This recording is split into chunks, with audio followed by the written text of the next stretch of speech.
Et si je te disais que deux joueurs peuvent totalement changer l'avenir de la sélection haïtienne, mais qu'aujourd'hui encore, personne ne sait s'ils vont vraiment porter le maillot des Grenadiers?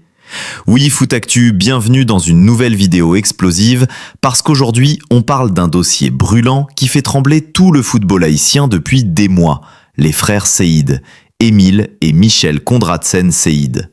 Mais avant d'entrer dans le vif du sujet, fais une chose très importante maintenant. Abonne-toi à la chaîne, like la vidéo et surtout écris en commentaire le mot Seïd si tu veux vraiment les voir jouer pour Haïti.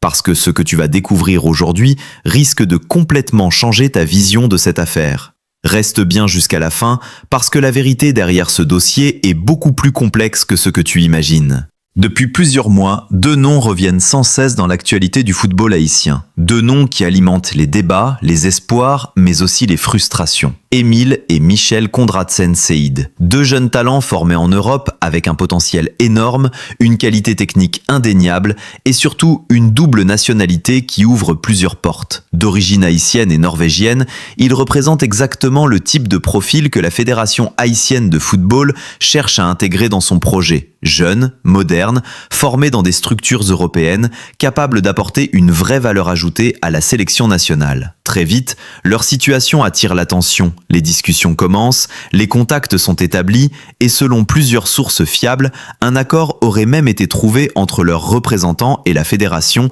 vers la fin de l'année 2025, début 2026. À ce moment-là, tout semblait clair, tout semblait aligné et les supporters haïtiens ont commencé à rêver. Sur les réseaux sociaux, c'était l'explosion. Enthousiasme total, projection, analyse. Certains imaginaient déjà Émile Seïd en train de dynamiter les défenses adverses avec sa vitesse et sa créativité, pendant que Michel apporterait de la solidité, de la lecture de jeu et un équilibre essentiel à l'équipe. Mais comme souvent dans le football, rien ne se passe jamais exactement comme prévu. Et c'est là que le scénario prend un tournant inattendu. Alors que tout semblait bouclé, que tout semblait prêt pour une annonce officielle, les frères Seïd décident de temporiser.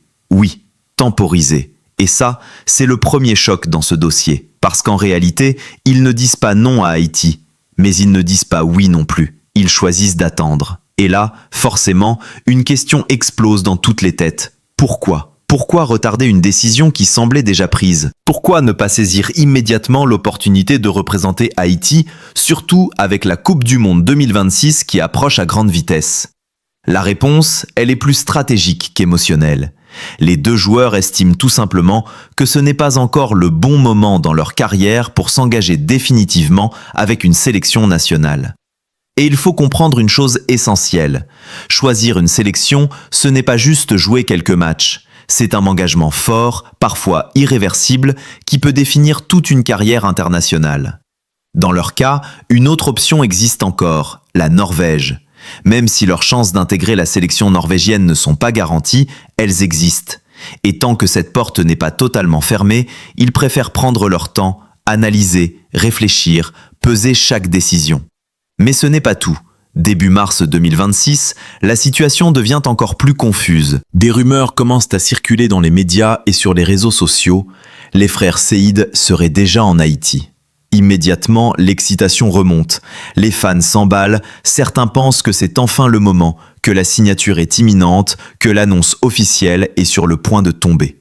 Mais une fois encore, silence total. Aucune confirmation officielle, ni de la fédération, ni des joueurs. Résultat, confusion, doute, incompréhension. Est-ce une vraie information ou simplement un buzz amplifié ? C'est à ce moment-là que le sélectionneur décide d'intervenir pour calmer les choses et remettre les choses au clair. Il explique que le dossier est beaucoup plus complexe qu'il n'y paraît. Ce n'est pas simplement une question de signature ou de volonté. Il y a des démarches administratives, des discussions en cours, des choix personnels à faire et surtout une réflexion du côté des joueurs. En résumé, rien n'est bloqué, mais rien n'est finalisé non plus. Et ça, c'est un point extrêmement important. Parce que contrairement à ce que certains pensent, les frères Seïd n'ont jamais fermé la porte à Haïti. Au contraire, ils ont clairement montré un intérêt pour le projet, notamment avec la perspective de la Coupe du Monde 2026. Ils savent que la sélection haïtienne est en pleine progression, qu'elle attire de plus en plus de binationaux, qu'elle construit quelque chose de solide. Mais malgré tout, ils prennent leur temps. Et là, les avis commencent à se diviser. D'un côté, certains supporters comprennent cette décision. Ils estiment que c'est normal, que ce sont des jeunes joueurs qui doivent réfléchir, analyser leur carrière, faire un choix intelligent. Mais de l'autre côté, l'impatience grandit. Certains y voient un manque d'engagement, d'autres parlent d'hésitation excessive. Et il y a même ceux qui pensent qu'Haïti ne devrait pas attendre indéfiniment des joueurs qui ne sont pas encore prêts à dire oui. Parce que dans le football moderne, le temps est une ressource précieuse. Et pendant que certains hésitent, d'autres avancent. Aujourd'hui, la réalité est simple. Les frères Seïd ne jouent pas encore pour Haïti. Ils ne sont pas officiellement des grenadiers. Mais en même temps, leur histoire avec la sélection n'est pas terminée. Tout peut encore basculer à tout moment. Et c'est justement ce qui rend ce dossier aussi passionnant. On est dans une zone d'incertitude totale, dans un moment charnière, dans un tournant. Et maintenant, j'ai une question pour toi. Est-ce que toi, tu penses qu'Haïti doit continuer à attendre les frères Seïd ou est-ce qu'il faut avancer sans eux? Écris-moi ça en commentaire, je veux vraiment lire ton avis. Maintenant, allons encore plus loin, parce que la vraie question, ce n'est pas seulement de savoir s'ils vont venir, mais ce qu'ils pourraient réellement apporter à la sélection haïtienne. Et là, on entre dans une dimension beaucoup plus profonde, parce que ce n'est pas juste 2 joueurs en plus, c'est potentiellement un changement de niveau, un changement d'ambition, un changement d'image pour toute une nation. Sur le terrain, Émile Seïd est un joueur explosif, rapide, technique, capable de faire la différence en 1 contre 1, capable de débloquer un match fermé en une seule action. Dans une équipe comme Haïti, qui manque parfois de créativité offensive face à des blocs bien organisés, un profil comme le sien serait une arme redoutable. Michel, lui, apporte autre chose, plus posé, plus stratégique, avec une lecture du jeu intéressante, capable de stabiliser une équipe, d'apporter de l'équilibre, de connecter la défense et l'attaque. Ensemble, ils pourraient donner une nouvelle dimension au jeu des grenadiers. Mais leur impact ne serait pas seulement technique, il serait aussi psychologique. Parce que quand des joueurs formés en Europe choisissent Haïti, ça envoie un message fort, un message aux autres binationaux, un message aux supporters, et surtout un message aux adversaires. Ça dit clairement, Haïti est en train de monter, et dans le contexte de la Coupe du Monde 2026, ce n'est pas un détail.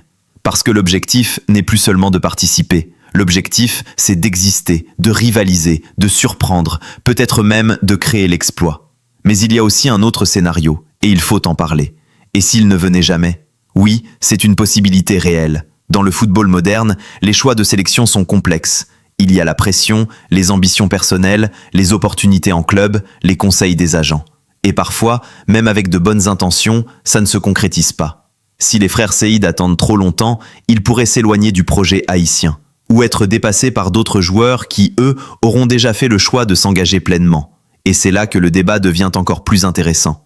Est-ce qu'Haïti doit continuer à attendre, ou est-ce que la sélection doit avancer avec ceux qui sont déjà prêts à se battre pour le maillot? Parce qu'une équipe nationale solide ne peut pas dépendre de joueurs indécis. Elle se construit avec des joueurs engagés, déterminés, prêts à faire des sacrifices. Alors oui, les frères Seïd ont du talent. Oui, ils pourraient apporter énormément. Mais à un moment donné, une décision devra être prise. De leur côté, mais aussi du côté de la fédération. Parce que le temps passe, la Coupe du Monde 2026 approche, et chaque choix compte. Chaque joueur compte. Chaque détail peut faire la différence entre une aventure historique et une énorme déception. Aujourd'hui, on est à un tournant. Soit ils franchissent le pas et rejoignent officiellement les Grenadiers, soit ils continuent d'attendre et risquent de passer à côté d'une opportunité unique. Alors maintenant, dis-moi franchement, si tu étais à leur place, tu choisirais Haïti maintenant ou tu attendrais encore? Et surtout, est-ce que Haïti doit continuer à miser sur eux ou passer à autre chose? Balance ton avis en commentaire, je veux vraiment lire ce que tu penses. Et si tu veux suivre toute l'actualité du football haïtien, les rumeurs, les analyses, les dossiers chauds comme celui-ci, abonne-toi à WeFootActu, active la cloche et reste connecté. Parce que crois-moi, ce dossier est loin d'être terminé.